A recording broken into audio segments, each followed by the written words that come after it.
Il a été trouvé dans une cellule où l'air était comme une peau fraîche. Ses vêtements étaient secs, mais il y avait des taches sur le sol, et le mur voisin était gonflé, comme si quelque chose avait respiré sous lui. Le corps ne présentait aucune blessure, juste une odeur, forte, persistante, comme celle d'une vieille cave où l'on a conservé de la viande pendant des années en oubliant le sel. Il y avait des marques de cordes sur ses poignets, mais elles n'étaient pas fraîches. Les cordes ont été enlevées plus tôt. Les brûlures sur le cou dues à l'huile sainte. Des éclats de miroirs sur le sol. C'était la cellule du grand inquisiteur Armanigo di Faenza. Au début de cet hiver, il est encore à la tribune à Rome. Son discours était bref. Ce n'est pas la peur qui mène à Dieu. La pourriture est son gardien. Après cela, 2 prêtres furent brûlés à Padoue. 3 furent enchaînés et emmenés dans une forteresse à Cagliari. Officiellement, pour hérésie. Officieusement, pour la phrase « L'Inquisition craint le sang » parce qu'elle y reconnaît son propre reflet. Cette phrase a été attribuée à l'un d'entre eux, mais l'auteur reste inconnu. Armanigo, interrogé, n'a pas demandé qui l'avait prononcé. Il s'est contenté de demander « Combien de temps êtes-vous resté silencieux lorsque vous avez entendu cela ?» À la mi-décembre, il ne tenait plus debout. Le médecin, maître Tiziano de Bologne, témoigne « Son corps n'est pas chaud, mais la transpiration est intense, du pus sort du cou et de la poitrine. La peau se fissure au toucher. L'odeur est celle d'une amande pourrie. Le corps n'était pas brûlant, mais il exsudait de la vapeur. Un brouillard humide flottant en permanence dans la cellule de pierre. Les gardiens ont commencé à changer toutes les 3 heures, non pas par peur, mais à cause de maux de tête. L'un d'entre eux a admis plus tard avoir entendu un chant venant de derrière le mur, une voix de femme dans une langue qu'il ne connaissait pas. Il s'agissait d'une voix de femme dans une langue qu'il ne connaissait pas. Le meurtre, le chant, était lent. Le scribe qui a enregistré la confession est mort 2 jours plus tard dans une chute dans l'escalier. L'échelle était en bon état. L'inquisiteur ne prenait aucune nourriture, seulement du lait chaud avec du vinaigre et du vin, selon une recette trouvée dans un livre en latin qui a été brûlé par la suite. Selon le rapport d'un novice, du vin était servi le matin. L'un des moines a enregistré secrètement.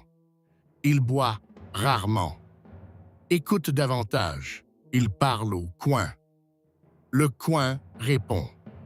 Lors d'une réunion du conseil médical du monastère de San Giovanni, il fut décidé d'introduire le traitement par les sangsues.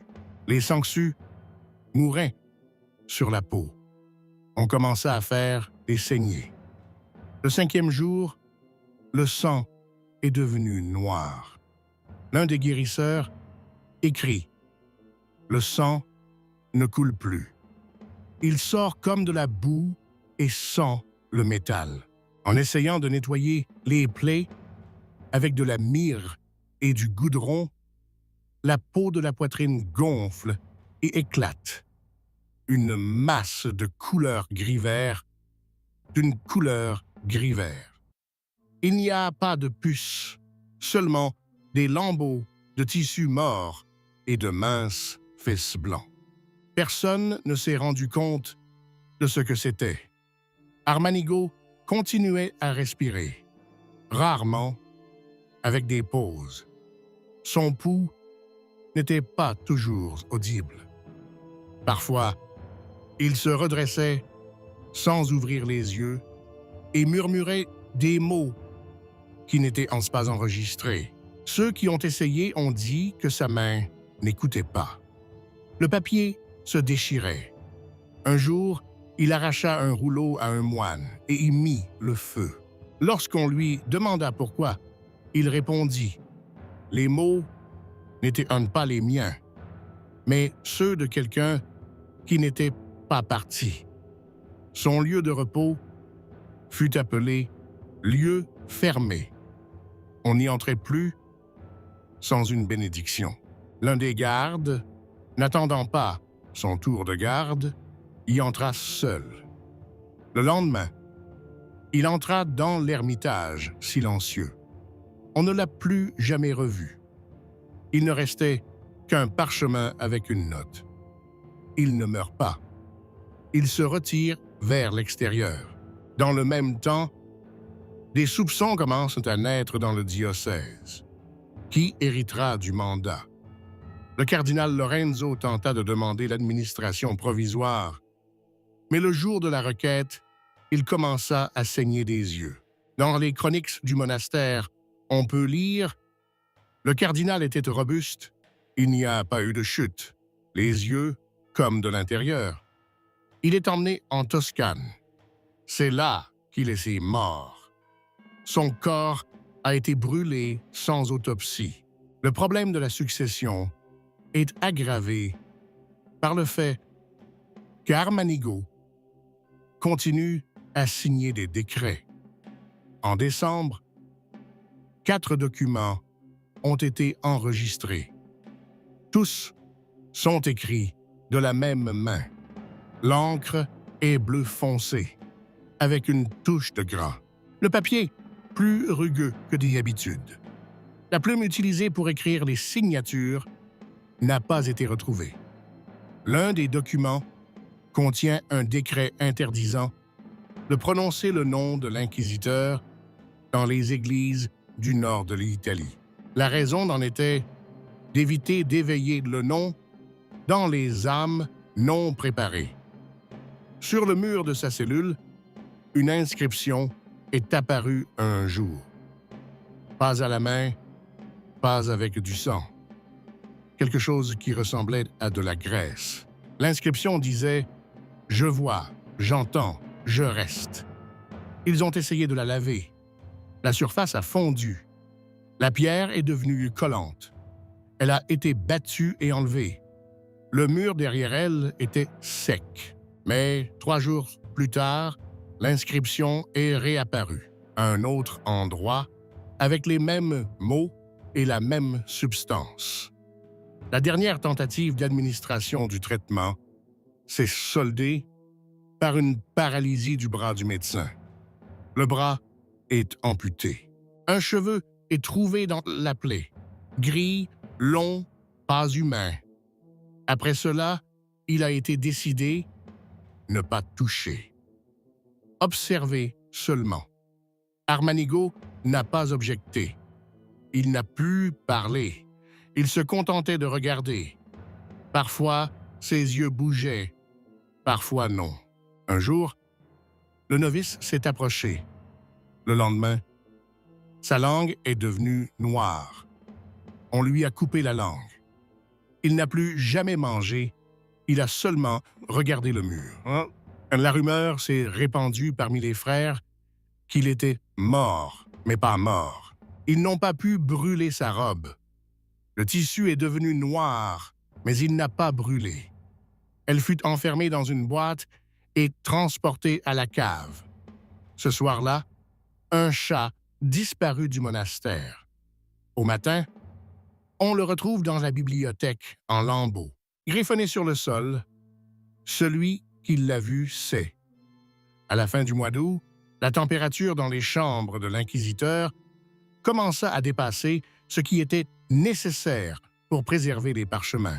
Les tentures épaisses ne pouvaient être ouvertes et l'air stagnait entre les bibliothèques où les lettres d'évêques, les ordres de brûler et les interrogatoires originaux étaient poussiéreux. Selon le scribe Antonio de la Sacra, à midi, la pièce sentait la pâte aigre et la viande pourrie. Le même jour, les gencives d'Armanigo se mettent à saigner. Il lui dit de ne pas appeler de médecin. 2 heures plus tard, du sang sort de ses narines et ses lèvres commencent à gonfler. Dès lors, il lui est impossible de manger. Un moine nommé Guido, proche de la chancellerie, est chargé de surveiller son état. Ses notes ont survécu en partie. Parmi elles, 6e jour sans nourriture solide. Prend de l'eau, mais seulement mélangée à du cumin. La vision fluctue. Me voit parfois 2 fois. Parfois, pas du tout. Les doigts deviennent bleus. Des médecins appelés à l'insu d'Armanigo ont constaté que ses ongles avaient commencé à se décoller.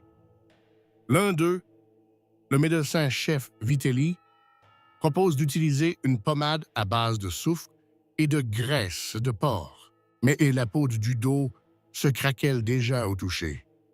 Une semaine plus tard, les crampes commencent. Un serviteur, nommé Marco, rapporte avoir entendu l'inquisiteur parler à quelqu'un derrière le mur pendant la nuit, puis gémir et se gratter la poitrine. Le matin, des taches de sang en forme de doigt ont été trouvées sur les draps. Un examen médical a révélé la présence d'ulcères autour des clavicules. Lorsque Armanigo a essayé de se laver, il a tellement crié qu'il s'est évanoui. La décision a alors été prise d'arrêter temporairement l'intervention médicale. L'isolement devient total. Des encensoirs remplis de goudron et d'encens sont placés le long du couloir près de sa porte. Un crucifix est accroché sur le seuil qui est fréquemment changé car la suie le rend sombre en 24 heures. Malgré cela, l'inquisiteur continua à dicter ses ordres. Sa voix résonne à travers les linges humides dont il a ordonné qu'on lui entoure la tête. Les serviteurs gribouillés par erreur. Il parle comme à travers l'eau. L'un de ses décrets, daté du 12 septembre, ordonne l'ouverture d'une enquête interne contre 3 abbés, qu'il qualifie de pourriture, qui a pénétré jusqu'au cerveau de la cellule. Le document est écrit d'une main tremblante, quelques mots griffonnés sur des taches de sang. Le sceau est apposé avec effort. La cire s'est profondément enfoncée, comme par un doigt. Pendant ce temps, dans le cercle extérieur du pouvoir, des mouvements ont commencé. La Curie envoie une enquête sur l'état de santé de l'inquisiteur qui reste sans réponse. À Rome, on soupçonne une attaque d'apoplexie. À Faenza, on parle d'empoisonnement. En fait, selon les archives de frère Guido, Armanigo commença ces jours-là à parler aux morts. Il demanda l'entrée de Saint-Dominique et refusa toute nourriture si elle n'était pas bénie par le frère Grégoire, qui avait été brûlé 20 ans auparavant. Il développa sur sa poitrine des taches qui dégageaient une odeur de fer. L'un des guérisseurs qui tenta de les enlever fut renvoyé. Armanigo l'appela un chien d'interrupteur venu avec une chandelle. Au début du mois d'octobre, des épisodes de suffocation ont commencé. Un rapport d'un garde du corps indique à la 4e heure de la nuit, Monsieur Inquisiteur a commencé à frapper le dossier en bois de la chaise, a essayé de s'arracher la langue et a crié qu'il avait des flammes dans les poumons. Il est alors transféré sur un lit dur dont la tête de lit est relevée. Le médecin lui prescrit une potion d'opium et d'ail.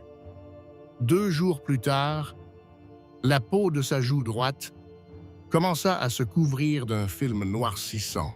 On essaya de l'enlever avec une serviette, mais sous cette pellicule se trouvait un ulcère qui suintait un liquide jaune purulent. Le sang pulsait par à-coups, sentant le sein doux pourri. L'entourage perd son sang-froid. L'un des scribes demanda un transfert. Les serviteurs se taisent. Le seul qui resta définitivement auprès de l'inquisiteur fut le même moine Guido. Selon lui, en octobre, Armanigo a cessé de dormir. Il se lève, il regarde le coin où il n'y a pas de bougie. Il dit qu'il y a une voix qui vient de là et qui le connaît jusqu'aux os. Le lendemain, il ordonne de brûler le miroir qui se trouvait à son chevet.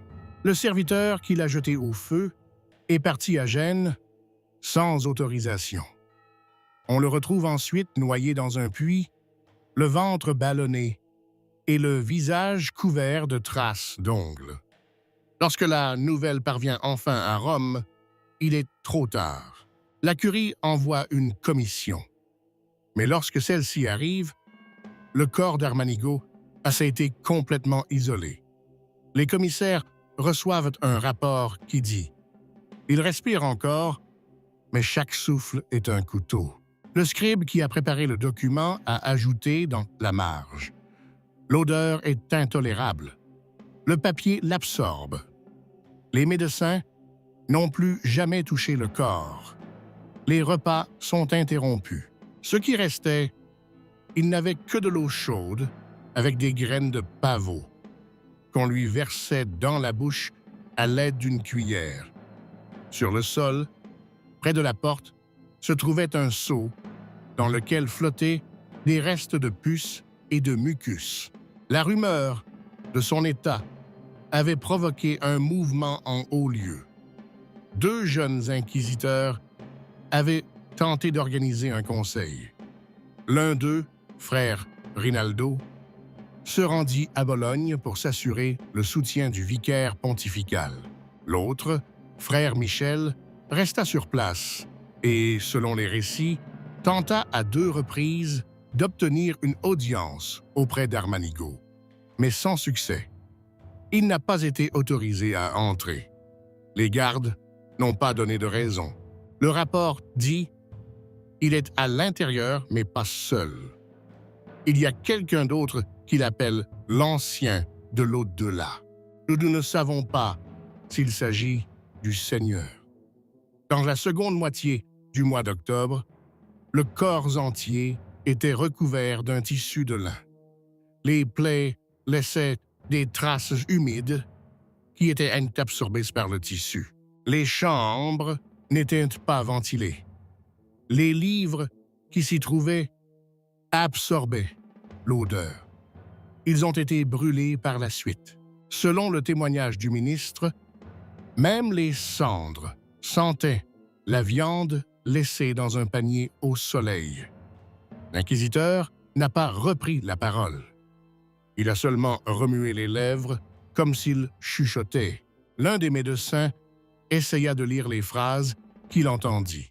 « Je suis purifié, je suis brûlé, mais il reste dans ma poitrine.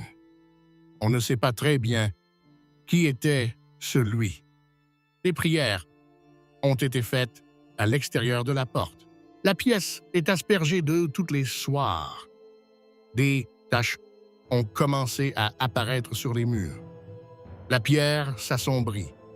Les joints se fissurent. Il a été décidé d'enlever les portes et de les remplacer par une barrière en bois avec une fente pour l'eau. Dans le rapport médical, on peut lire « La chair se détache de ses doigts. L'odeur est si forte qu'elle peut être étalée sur le verre. L'un des serviteurs qui a inhalé les fumées a vomi du sang. Il a été transporté au monastère. Il n'a pas survécu. Lorsque la première phase de la nécrose a commencé, Armanigo respirait encore. Son cœur battait faiblement, mais puissamment, comme s'il répondait à un martèlement intérieur. Sa respiration devint sifflante. Les serviteurs n'entrèrent plus. L'un des inquisiteurs venus du sud raconte « J'ai entendu respirer, mais je n'ai pas vu le corps. Il n'y avait que des haillons, noirs comme de la cendre. Il demande que la visite soit reportée. La mort n'est pas encore arrivée, mais la mort avait déjà commencé à détruire l'ordre.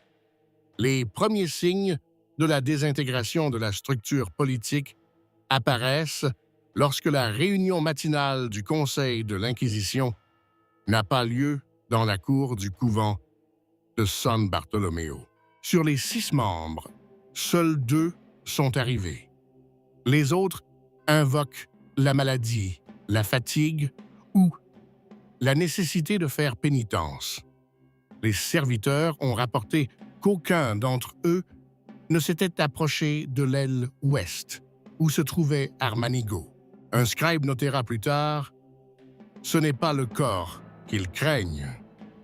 Ils ont peur de la voix qui se fait encore entendre. » À la fin du mois d'octobre, le cœur de l'inquisiteur continuait de battre, mais son corps ne fonctionnait plus. Un liquide trouble commence à s'écouler de ses yeux. Ses voies nasales ont gonflé et se sont fermées. Il ne respire plus que par la bouche, grande ouverte. Sa mâchoire devait être maintenue par des sangles de cuir. Des fissures se sont formées sur ses lèvres, recouvertes d'une plaque grise. En essayant de lire les mots, il se déplaçait sans signification. Les médecins ont dit « Ce n'est plus un être humain, c'est un vaisseau. C'est un vaisseau. » Le pus des ulcères a imbibé les bandages pendant 3 heures. Puis ils ont été remplacés par une entaille. Le frère Guido, le dernier de ses proches encore présents dans les chambres, écrit « Les serviteurs sont partis. Les gardes ne font que prier. Je reste seul. » Sa voix n'est plus une voix. C'est quelque chose qui vient d'en dessous de la langue, des profondeurs où peut-être il vit. Celui qui l'appelait grand frère. Le même jour, il a demandé à être libéré à Chieti. La demande n'est pas acceptée. 2 jours plus tard, il meurt asphyxié. Les lettres de Rome se font de plus en plus insistantes. Le légat du pape demande un rapport officiel sur la mort ou l'incapacité d'Armanigo. Il n'y a pas de réponse. La lettre du légat du 6 novembre dit « L'heure est à la clarté. Si le gardien de la porte de Dieu pourrit, la muraille s'écroulera. » Le messager venu porter la lettre n'a pas été autorisé à entrer dans le bâtiment. L'un des moines lui dit « Il respire encore. » Mais cette respiration est comme un craquement d'os. Pendant ce temps, des rumeurs se répandent à Faenza. L'une d'elles prétend que le corps de l'inquisiteur est couvert d'écritures, une autre que de la peau de serpent a été extraite d'un oreiller. Un autre affirmait que de la peau de serpent avait été extraite d'un oreiller. Dans une auberge proche de la muraille orientale, quelqu'un a dit « Il est mort, mais il n'est pas parti. Il est mort, mais il n'est pas parti. Et maintenant, il regarde à travers les yeux des moines. » La ville a commencé à éteindre les bougies dans les rues. Selon la légende, le feu attirait les âmes qui n'avaient pas trouvé le jugement. Les marchés ferment tôt. Les offices du soir sont célébrés sans que le nom de l'inquisiteur ne figure dans les prières. Son état physique continue de se détériorer. La peau de sa poitrine s'est complètement détachée. En ouvrant le bandage sur sa poitrine, le médecin Marino de Pesaro note « Sous le tissu, il y a une pellicule noire, lâche, avec des bulles. Cela sent le foie de bœuf laissé sur la braise. Mon cœur battait encore. Les moines ont dit que c'était une malédiction. Les médecins disent que c'est une crampe. Les politiciens sont une impasse. L'un des gardes du corps en service de nuit aux chambres s'est échappé le lendemain pour se rendre au monastère de San Jacopo. Avant de s'enfuir, il laisse un mot. Il appelle. Il n'appelle pas par le nom, mais par le son. J'ai entendu un étranger respirer en lui. Le monastère a fermé les portes le lendemain. La décision fut alors prise, en partie officiellement, de se préparer à la mort. Mais personne ne savait si elle était arrivée. Le pouls était à peine perceptible. La respiration était presque indiscernable. L'un des jeunes inquisiteurs a suggéré un rite de repos avant la mort, c'est-à-dire un service de prière pour l'âme encore dans le corps. Les anciens l'interdisent. Un autre rituel est alors pratiqué. Pendant 3 nuits consécutives, les moines récitent des psaumes à la porte sans entrée. À la fin de la 3e nuit, l'un d'entre eux devint aveugle. Il déclarera plus tard « Je l'ai vu regarder, non pas avec ses yeux, mais avec une blessure à la poitrine. » En novembre, les salles intérieures où était gardé Armanigo ont commencé à se dégrader. La pierre des murs est devenue humide et le plâtre s'effrite. L'un des coins est noirci. Des charpentiers ont essayé de renforcer les murs, mais ils ont refusé d'entrer. L'un d'eux a déclaré « Je suis maçon.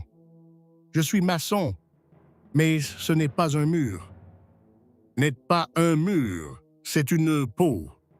Les travaux ont été interrompus. Le corps n'est pas mort, mais il ne peut plus vivre. Une nouvelle commande arrive de Rome. Avec elle, un cercueil recouvert d'un tissu noir préalablement consacré. Mais personne n'a pu assister à la mort. La commission est partie. Une note dans les archives. Ils sont partis sans rien entendre. Et nous sommes restés, car nous en avions trop entendu. Le 15 novembre, la ville vit sans l'Inquisition. Les archives ont été mises sous scellé. Les interrogatoires ont cessé. Les prêtres conduisent les offices selon les règles générales et le nom d'Armanigo n'est pas mentionné. Une inscription au fusain apparaît sur la porte de San Bartolomeo. Celui qui pourrit ne doit pas diriger.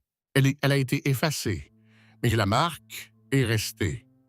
Une note interne rédigée par la main d'un nouveau moine sentinelle se lit comme suit. Je ne vois pas de corps. Je vois un tas de tissu sur lequel se déplace de la vapeur. Parfois, elle gémit. Parfois, elle bouge. Mais ce n'est pas la vie. C'est quelque chose qui n'a pas disparu. Il meurt 1 semaine plus tard. La structure politique s'effondre enfin.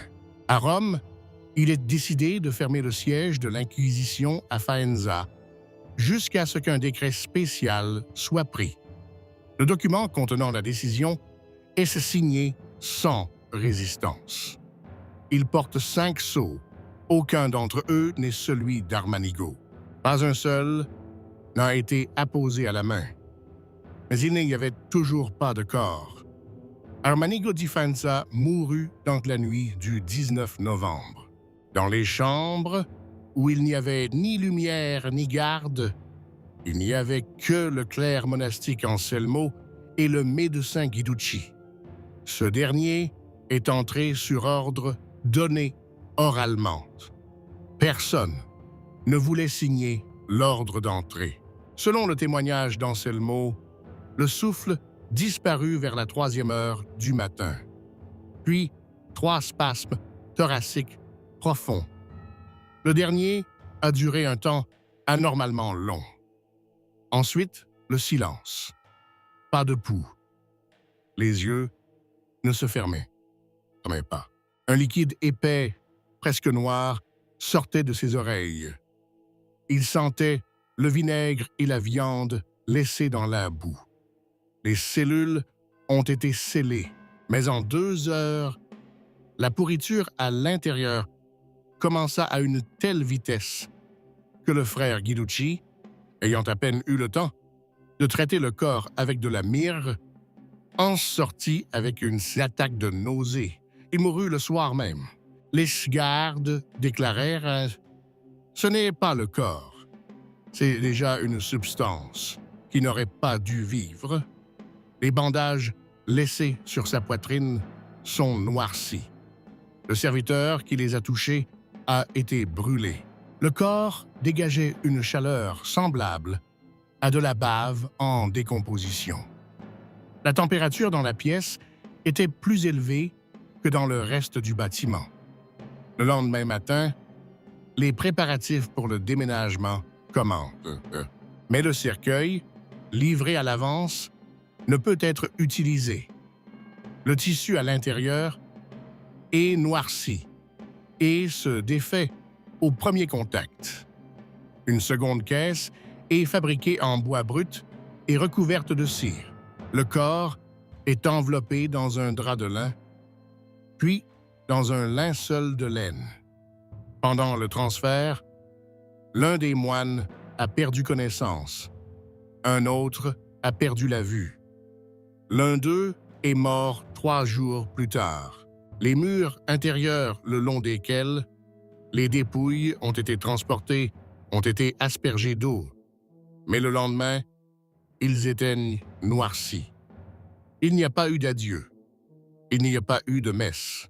Le cercueil a été transporté en charrette jusqu'aux portes du cimetière San Carlo, mais pas à l'intérieur.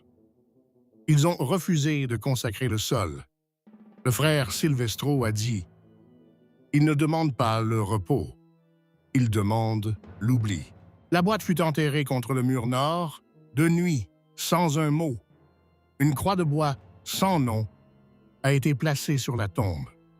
Un jour plus tard, elle fut brûlée. Le silence règne dans la ville. La maison où vivait l'inquisiteur est barricadée. Les papiers des archives sont brûlés dans la cour. Les témoins signent l'acte. L'Inquisition est fermée. Le pouvoir est rendu au pape. Le lendemain, un nouveau commissaire arrive de Rome. Il refuse d'entrer dans le monastère. Sa tente se trouve à l'extérieur de la ville. 3 jours plus tard, il s'en va. Mais la peur demeure. Les serviteurs qui se trouvaient dans la maison d'Armanigo disparurent. L'un d'eux se pendit dans un puits.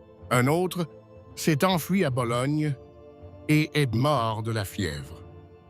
La note du médecin disait « La peau s'est détachée comme un poison. » Il a crié un nom qui n'a jamais été prononcé. Les portes de l'aile ouest sont scellées. Personne n'y entrait. Une semaine plus tard, des documents ont également commencé à disparaître dans la ville. Chroniques d'interrogatoire, protocoles, livres. Tout ce qui portait le nom de l'inquisiteur disparaissait des bibliothèques. Certains ont été brûlés, d'autres ont été cachés. Le clerc du monastère, Anselmo, écrira plus tard « Nous ne voulons pas nous souvenir, mais oublier, c'est découvrir. » En décembre, l'humidité a commencé à s'infiltrer dans les murs de l'ancien bâtiment du monastère. Il s'en dégageait une douce odeur de moisi. Lors de l'inspection, il s'est avéré qu'une partie des fondations était noircie. Les murs étaient couverts de fissures. L'un des architectes a déclaré « Elles respirent, comme des moisissures qui attendent depuis des siècles. Les travaux ont été interrompus. La pièce est jugée dangereuse. Mais le pire est arrivé plus tard. Des rumeurs. Des prêtres ont refusé de servir l'autel où Armanigo officiait. Un moine qui était resté pour les prières nocturnes a disparu. On le retrouve au matin dans le réfectoire, le visage contorsionné. Extrait du journal. Il montra le mur et chuchota. Il se tient devant la porte. Il attend un nom. À Rome, l'Inquisition entame une réforme. Les personnes clés sont remplacées. Des postes sont supprimés. Le décret du pape stipule que le pouvoir doit purifier et non pourrir. Que le nouveau ne vienne pas avec le feu, mais avec la paix. Mais les lettres des évêques des provinces disent le contraire. De Modène, on rapporte les premiers mois sans lui et plus de peur qu'avec lui. De Pérouse, les gens croient qu'il n'est pas mort, mais qu'il est devenu quelque chose d'autre. Maintenant, chaque procès est une question. Et si nous laissions de nouveau entrer l'ombre? Le nom d'Armanigo di Faenza n'apparaît plus dans les messes ni dans les chroniques. Il a été remplacé par la formule « Celui qui tenait la clé, mais n'ouvrait pas la porte ». Mais dans les écrits privés, dans les brouillons, dans les journaux intimes, il y avait encore des lignes, comme celle-ci, tirée de la lettre du frère Girolamo à son frère de Sienne. Il est mort, mais pas de la maladie, pas à cause du temps, mais parce que son cœur n'était plus le sien. Il était devenu le réceptacle de la peur. Et quand la peur a débordé, la chair a éclaté. Faenza ne reçoit plus les inquisiteurs. Le couvent de San Bartolomeo est vide. Seuls les murs, noirs d'humidité, rappellent qu'un homme dont le nom n'est pas divulgué a vécu entre ces murs. Et dans la nuit, lorsque le vent poussait des feuilles dans les rues mortes, ceux qui étaient éveillés entendaient parfois un son, comme si quelqu'un les appelait. Pas un nom, mais une voix, étouffée, lente, pourrie. On disait que c'était le cœur. Il bat quand personne n'écoute.